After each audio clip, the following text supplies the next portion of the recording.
visited Kuala Lumpur during Christmas and spent 4 days exploring the city. Before you go, here are a few essential tips. First of all, the most important, fill out the Malaysian digital arrival card before your trip. It's required for entry. Second, get a local SIM card. It's much more cheaper than roaming and you can use it as soon as you land. So you can pre-download the eSIM card or simply buy one at the airport once you land. And third, definitely download the Grab app. This will be your go-to for getting around Kuala Lumpur quickly and affordably. We landed at Kuala Lumpur International Airport and took a taxi to Eaton Residences, which took about 43 minutes taxi drive. After a lot of research, we decided to stay in Bukit Bintang area, and we are so glad we did. This area is lively, safe, and close to most tourist attractions. We booked Eaton Residences through booking.com and it exceeded our expectations. The place was clean, modern, and well maintained, with stunning views of the Petronas Towers right from our window. Each flat is fitted with fully equipped kitchen, seating area, a flat screen TV, washing machine and built-in dryer, a private bathroom with shower. You will find a microwave, fridge, all the kitchenware. At the apartment complex, the units include bed linen and towels as well.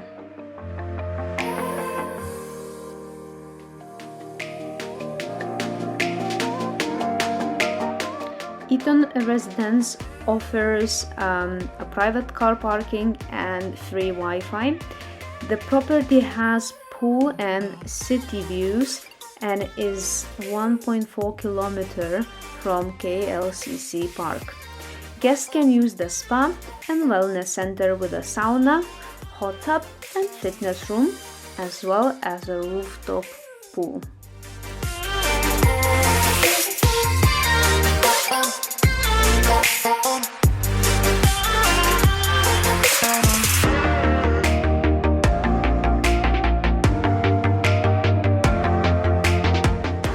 If you're planning trip to Kuala Lumpur and you're interested in this place, please just drop a comment and we can share contact details of the owner. He said please text me, let your friends know my contact details, and maybe he can do a good deal for you as well.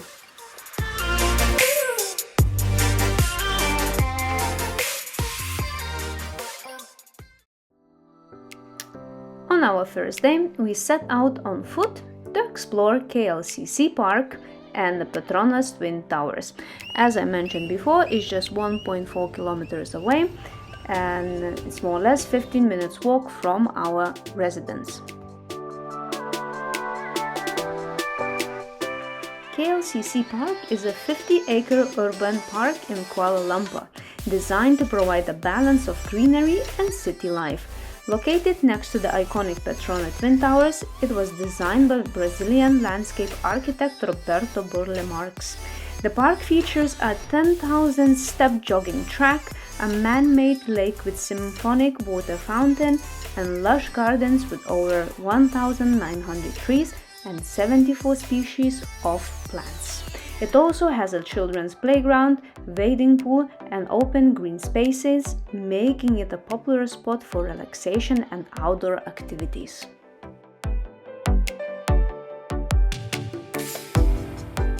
When we arrived, we went through security checks before taking an elevator to the sky bridge on the 41st and 42nd floors. Fun fact, the sky bridge isn't actually attached to the buildings. It's designed to move slightly with the wind and serves as an emergency exit between the towers.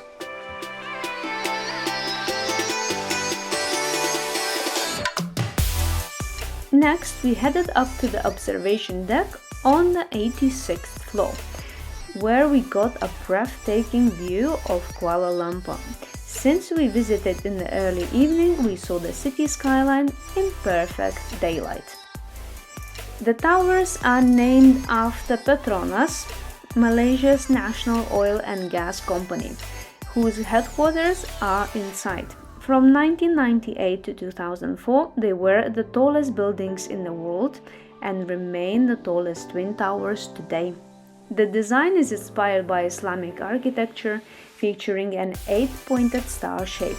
It took 6 years to build, from 1992 to 1998, and interestingly, each tower was built by a different company, Tower 1 by Japanese and Tower 2 by South Koreans. Overall, the visit was straightforward and well organized. If you are planning to go, just know that the sky bridge and observation deck are the only accessible areas inside. It's a quick visit, and I would say it's a must if you are visiting Kuala Lumpur. Second stop, Sky Deck Experience and Kuala Lumpur Tower, which is 300 meters above the ground. The open-air Sky Deck provides an unobstructed 360-degree view of Kuala Lumpur. At night, the city's lights create a mesmerizing panorama, highlighting landmarks like the Petronas Twin Towers. The Sky Deck is outdoors, so weather conditions can affect accessibility. It's a good idea to check the weather forecast before planning your visit. Batu Caves is one of those places people will tell you to check out. It's a free attraction, but there are a few things you should know before going. First, timing is everything. Batu Caves get packed, especially on weekends and public holidays. If you want to avoid the heat and the crowds, get there early, before 8 a.m. is best. The caves are about 11 kilometers from Eaton Residences, so a taxi ride would be most convenient. Taxi in KL is so cheap, and it's quicker to travel this way if you have a limited time. What to know before visiting Batu Caves? Entry to the main cave is free, so if you see websites or people selling tickets, ignore them. You don't need one. Dress properly. This is a religious site, so both men and women should cover their shoulders and knees. If you show up in shorts, don't worry, you can buy a sarong near the entrance for 10 Malaysian rupees. Now, what's actually in there? The most famous part is the Temple Cave, which you will reach after climbing 272 colorful steps. At the entrance, you will see a huge golden statue of Lord Murugan, one of the biggest of its kind in the world. Inside the caves, you will find Hindu shrines, statues, and a massive open chamber. It's a mix of natural cave formations and religious structures.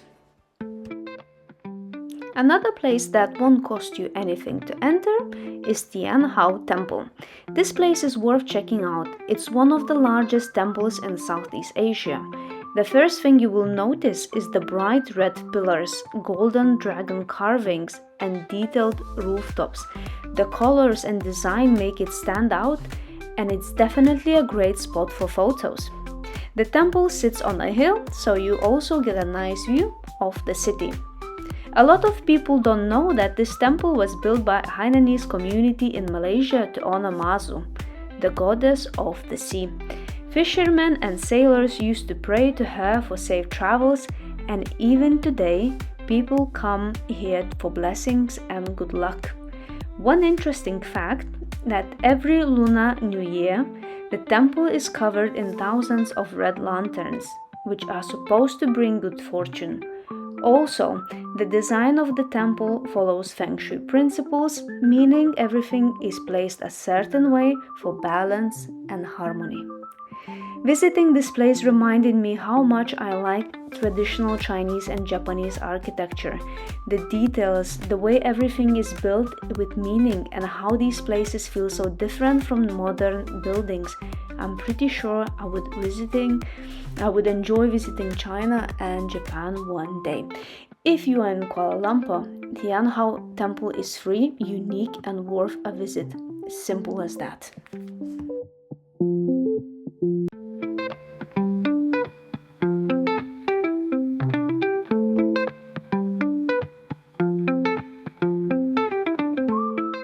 If you have spare few hours, definitely visit Perdana Botanical Gardens. It's the oldest and most well-known public park, spanning over 90 hectares within the Tun Abdul Razak Heritage Park. It was established in 1888 as part of the city's Green Lung. Officially called Lake Gardens, it has been transformed into a beautifully landscaped botanical park featuring a diverse collection of tropical flora. The gardens house several themed sections, including the Sunken Garden, the Hibiscus and Orchid Gardens, and the Fern Garden. A key attraction is the Laman Perdana, an open plaza with a striking modern canopy, often used for events and gatherings. The park also has scenic walking trails, cycling paths, and large man-made lake with picturesque bridges, making it an ideal destination for joggers, families, and nature enthusiasts.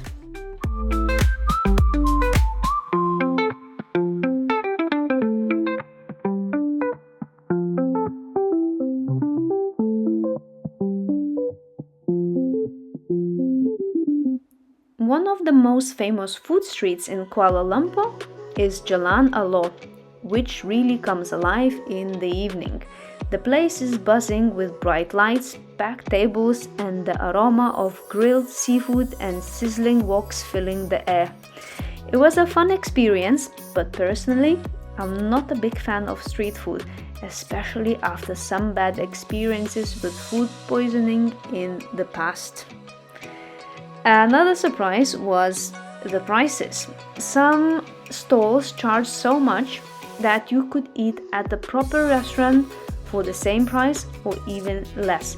It felt more like a tourist trap than an authentic street food experience. Funny enough, on our first night in Kuala Lumpur, we accidentally found Marini Grand Caffè Terrazza, and after that we kept going back every night. The food was amazing, with way better quality that we saw at Jalan Alor. If you ever go, the prawn and mango salad is a must try. I will leave a link to this place in the description, and just to mention, none of my videos are sponsored, so it's just honest opinion. We also visited Pavilion Kuala Lumpur for shopping and food. Wow, it was crazy busy. It really felt like true Asia with the crowds and energy. One big plus of shopping in Malaysia is that there is no goods and services tax since 2018. That means many items are cheaper than in other countries. For example, we bought our camera lens £500 cheaper than in UK. We have a tip for you.